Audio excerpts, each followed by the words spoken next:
Arsenal can go all the way through. And I see them making the final. I see them potentially winning the Champions League. Only one team can stop them. Only one team can stop them. I know you might look at me crazy and say, why the hell are you saying this straight after the performance which they've just dropped against Porto in the second leg? They won by penalties. Was it deserved? No. Did they deserve to go through? Not really. But I still think they can literally go all the way through and win the whole thing and do it for the first time in their history if they avoid one specific team. Before I go any further, as always, like, share, subscribe. Like right this second and subscribe because we're getting close and closer and closer to get that 20,000 subscribers. So I can't do it without your support right this second. Listen, quickly talk about the game before I talk about why there is one specific team which I can see beating Arsenal comfortably, whether that is in a knockout stage or whether that is in the final. The game itself, only one player stood out. The whole Arsenal team, actually two, if you want to consider Raya in the penalty shootout, which he was incredible. But there was one player that stood out. Out of 11 players and the ones that came off the bench, there is some conversation that needs to be had about Arteta and the tactics that he had in today's game and the lack of cojones to maybe push a little further, especially in the first half where he let Porto dictate the game freely with no press, with no pressure. The first half, it felt like we were watching Porto in Portugal.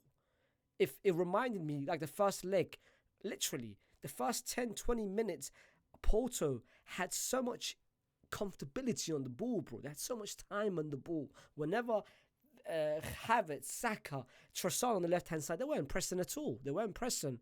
But towards the end of the first half, to literally 30th minute, Arsenal started to get on the ball a bit more. Declan Rice and Jorginho start to get on the ball a bit more, and that's the key. That's what's been working for the past 3-4 weeks. The reason why they've been winning the Premier League 5-6-7-0 is because of that little two-man partnership. That's the recipe. That's the recipe for Arsenal's success. The Jorginho, Declan Rice recipe. And towards the end of the first half, they started to tick. And in the second half, they dried down. But the reason why I say one person stood out more than anyone else for Arsenal, and his name is Martin Odegaard. A lot of question marks was made towards him throughout this season, and specifically towards the end of last season. Is he a big game player? I was one of them. I questioned it. I said, why does he not step up? Why is it when the moment comes crunch time, as they like to call it, why is he not there? Why is he not pen up? But that goal itself, Trossard's goal, 90% of it, I don't want to be harsh for Trossard, 80% of it came down to Martin Odegaard. Not only by the pass itself, but by picking up the ball, progressing with the ball, finding Trossard, asking for the ball back, and the vision and the composure to find behind three men was absolute David Silva-esque. It reminded me of David Silva. El Mago, which they used to call David Silva. It reminded me of David Silva, the pass they used to make to Sane and to Raheem Sterling, that City couple of years. Literally gave me David Silva vibes. Great finish by Trossard, 1-0. Second half, Porto had chances, but Galeno, Conceição on the right-hand side, Pepe, the cam. But speaking of Pepe, how in the hell are you doing this at the age of 41? You know what? I'm happy this game happened. I'm happy the past two games happened. I'm happy that the world, the stage, everyone has seen what Pepe can do. And it's not just this game. It's not just last year. It's been like this for Pepe's career. The most underrated centre-back of this generation, and perhaps one of the most underrated centre-backs ever. I feel like he deserves a lot of respect. Not only does he deserve to be amongst the best centre-back of his generation over the past 10, 20 years, but nah, brother, he deserves to be in the conversations of one of the best in the world. Ever. ever played this game. He ticks every single box. Whether you want longevity, whether you want consistency, whether you want ability, whether you want high levels, honors. Literally, he ticks every and the most important, in my opinion, the factor of them all, the leadership. The leadership, because the second half and the extra time when Porto was getting pressured by Arsenal, when Arsenal was pressuring them, chance after chance, chance after chance, guess who blocked it? Guess who intercepted it? Guess who was the man that literally said no to everything? And that was Pepe. But now, the reason why I feel like Arsenal can go all the way through. Arsenal under Arteta, one thing which I've learned from them, they learn from their mistakes every single time. Whether that is not making top 4 initially, that was 1 year which they bottled top 4. The year after, they said, you know what, let's challenge for the league. This season, last season, they bottled the league. Let's be real. This season, in the second half of the season, where they bottled it last season, they're completely different. Different mentality. They zoned in. Every single game, they're treating it like a final. They're treating it like a final. Literally.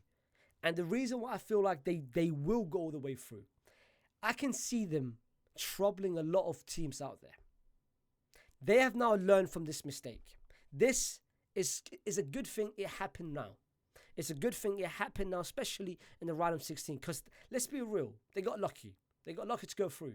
But in my opinion, this will be a lesson which they will learn from, and the quarterfinals, semi-finals, in my opinion, they will be the remaining 17, it can't be 17. I mean, Arsenal is to make it 8. They will beat 6 teams out of 7, in my opinion, in the quarterfinals. The only team which will stop them, and the only team which will exploit their weaknesses, and the only team which I can see them winning comfortably, in my opinion, is my own team itself, Real Madrid. Because what I've seen from them today and the last game, and especially when it comes to Europe for Arsenal, the space which I've just seen and witnessed at the back, and the lack of cohesion between the midfield in certain moments of the game, our midfield can expose that with ease, and our attack in Vinicius Jr., especially the flank. Because Arsenal's biggest problem this season is not when a team tries to trouble Arsenal centrally, they can stop it with ease. Saliba and Gabriel and Declan Rice, that triangle is unstoppable. Unstoppable. Arsenal's biggest weakness, and most of the goals which they've conceded this season, go back and check. They've barely conceded any. They've got the best defense in the league, but most of the goals which they've conceded, 80% of it came down from the flank, both the Ben White flank early this season and the Zinchenko flank. And guess what? We've got the best player, second best player in the world, that can do it with ease. Rodrigo missed the Champions League with ease. And the man of the moment, the best player in the world this season, Jude Bellingham, can do it as well. We have got the player for player, ability for ability, and strength for strength that can expose, stroke for stroke, that can literally exploit this Arsenal team.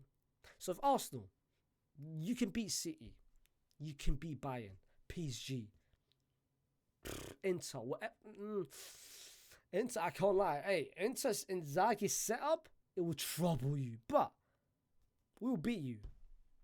And I'm telling you right now, and I can't wait. I'm hoping and praying that we face you in the quarterfinals or in the semi-finals, because I can't wait to see what we can do to you. I've seen all the chatter about Arsenal fans. Bring us Madrid. Hey, don't speak too soon, because it will happen. Reality will kick in, and you will face us. And trust me, it's not gonna be nice. But, guys, let me know what you thought about the game. Arsenal fans, let me know what your prediction is. How nervous were you during the penalty shootout? And shout out as well, one more thing. The reason why I said Odegaard. Shout out to Odegaard for stepping up and taking the first penalty. It pisses me off. I hate it with passion when players, the biggest players, the most important players, and the captain of the teams, they avoid taking the first penalty kick out. They wait for the 5th one. They want a spotlight. They want the celebration. They want the media. Well, they want the media talks. I want my captain. I want my best player to take the first penalty. Why? To kickstart, to give me mentality, to tell the players, yo, I did it. Let's do it. I hate it when they go last. It pisses me off. But yeah, let me know what your thoughts about the game. Don't forget to like, share, subscribe, and I will see you, Barcelona. I haven't forgotten all about you. I'm gonna chat to you guys soon. Trust me, I'll chat to you soon about it. But this Friday, Champions League draw, is it this Friday or Monday? One of them. I will be doing a stream, and I'm hoping and praying that we get one specific team. See you soon.